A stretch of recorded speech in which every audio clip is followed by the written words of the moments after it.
Good morning. You're watching DD News and I'm Preeti presenting the bulletin. Our top story first. Prime Minister Narendra Modi addressed the nation yesterday announcing lockdown 4. He announced an economic package worth 20 lakh crore rupees. आज एक विशेष आर्थिक package की घोषणा कर रहा हूं। हाल में सरकार ने कोरोना संकट से जुड़ी जो आर्थिक घोषणाएं की थी, जो रिजर्व बैंक के फैसले थे और आज जिस आर्थिक पैकेज का ऐलान हो रहा है, उसे जोड़ दें तो ये करीब करीब 20 लाख करोड़ रुपए का है। इन सबके जरिए देश के विभिन्न वर्गों को आर्थिक व्यवस्था की कड़ियों को 20 लाख करोड़ रुपए का संबल मिलेगा, सपोर्ट मिलेगा। 20 लाख करोड़ रुपए का ये पैकेज 2020 में देश की विकास यात्रा को 20 लाख 2020 में आत्मनिर्भर भारत अभियान को एक नई गति देगा। Prime Minister also said that this package aims to make India self-reliant. It will strengthen industry at all the levels, right from cottage industries to MSMEs. आत्मनिर्भर भारत के संकल्प को सिद्ध करने के लिए इस पैकेज में लैंड, लेबर, लिक्विडिटी और लॉज सभी पर बल दिया गया है। ये आर्थिक पैकेज हमारे कुटीर उद्योग, गृह उद्योग, हमारे लघु मंझोले उद्योग, हमारे एमएसएमई के लिए हैं, जो करोड़ों लोगों की आजीविका का साधन है, जो आत्मनिर्भर भारत के हमारे संकल्प का मजबूत आधार है। And up next, we get you 10 important takeaways of Prime Minister's address yesterday. 20 lakh crore rupees as an economic package has been announced for farmers, shramiks, tax-paying middle class, unorganized and organized sectors. Also, the Prime Minister gave the mantra of vocal for local to ensure robust supply chain. The Prime Minister also stressed on making India self-reliant. Economic reforms over 6 years have given India a strong foundation. The Prime Minister focused on strengthening land, labour, liquidity and laws.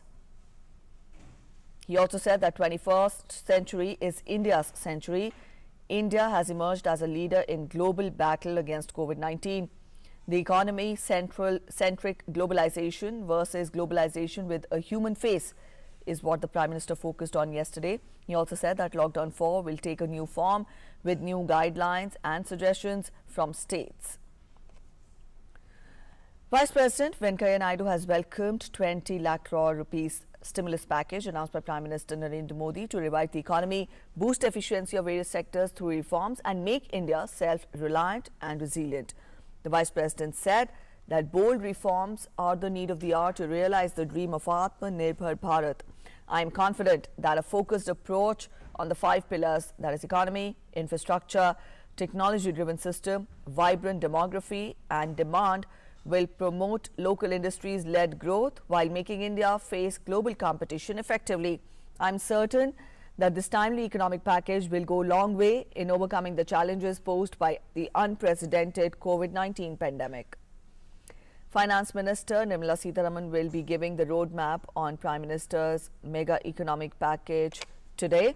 And to let us know more about it, we are joined in by our correspondent Ajay Mishra. Ajay, just a while back we apprised the viewers with the important takeaways of the Prime Minister's address yesterday, and he talked of how the Finance Minister today will spell out the roadmap for the economic package. Now, earlier also during the lockdown we saw package was already announced, and this time we see that another package, the biggest which the Indian economy will see. Let us know what are the concerns which prompted the government to come out with this second package first, and what would be the key areas which would be in focus when the finance minister today spells out the roadmap.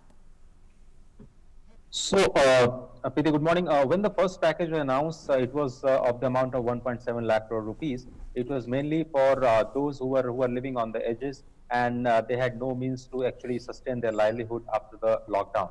It was meant for Manrega laborers. It was meant for poor who had no access to the basic essential items. It was a package for the farmers in terms of PM Kisan, which was advanced payment to the farmers of this country. So the first package was just for the marginalized and for those who were actually most in need.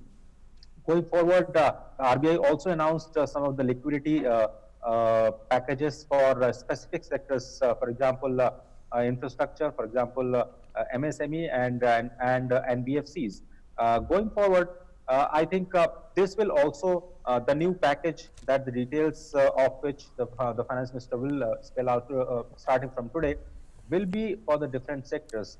As we know that the most of the sectors are still in the crisis, and MSME is going to be the main focus because it is the backbone of both domestic economies and the supply chain to our export sector. So that's number one. Secondly, going forward, I think there will be more focus on the infrastructure development. There is already an infrastructure pipeline, which the Prime Minister has said that there has to be a high-level meeting on that, and how to revive the infrastructure is going to be the key sector. And also the technology-driven Make in India focus, which is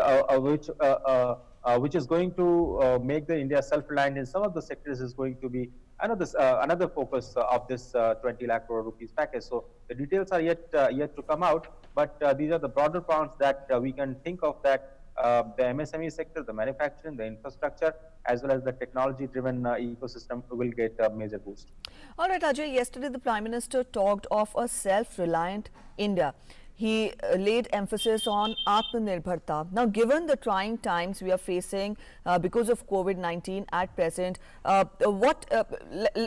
explain to us in detail the vision of the Prime Minister.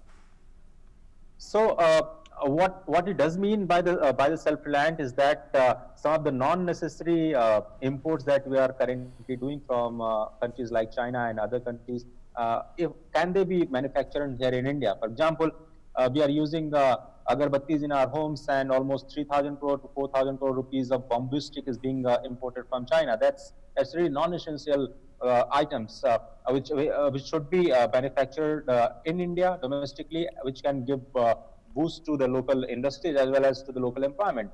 Actually, what happened that the traders in India find actually the good quality imported items rather than manufactured in India, which was cost effective in terms of their profit making. So they actually tilted towards the imports from other countries rather than the manufactured items from China. So here are the opportunities that some of the essential items which can be manufactured here in India needs to be manufactured, and that will be a focus. And also the Prime Minister is talking about the land reforms. He is talking about the labor reforms, which is currently in the realm of the state governments. So going forward, the responsibilities of the state governments are going to be huge in terms of policy formation, in terms of their attractiveness for the investment, both from domestic companies as well as from the foreign companies. We know that almost 8 to 9 lakh crore rupees cash is pending with the domestic industry. They are not actually investing at this point in time because of the policy problems and other infrastructural issues in the different parts of the country. So the state governments had to firm up their readiness in terms of infrastructure to actually attract the investment from domestic and foreign investors, and then actually give the local opportunity for the local employment. That's what he means. It is not that from tomorrow India will stop buying Samsung and iPod and iPhones from tomorrow, but going forward, If you just take an example of mobile and electronics, we are the second largest importer of electronics after oil.